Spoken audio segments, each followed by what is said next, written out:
In this video, we're going to look at an isosceles trapezium. So in this, two sides have the same length. That's that one and that one. We have two pairs of angles the same. They are the one at the bottom is the same as the other one at the bottom, and the two at the top are the same.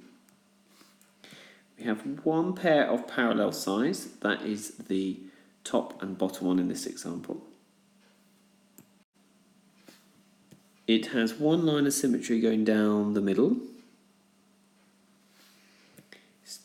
Just like a trapezium, it has no rotational symmetry. We can check. Let's move in this other one here and turn it around. So wait until we go back to the dot. Does it ever look like itself? Nope, not there, not on the side.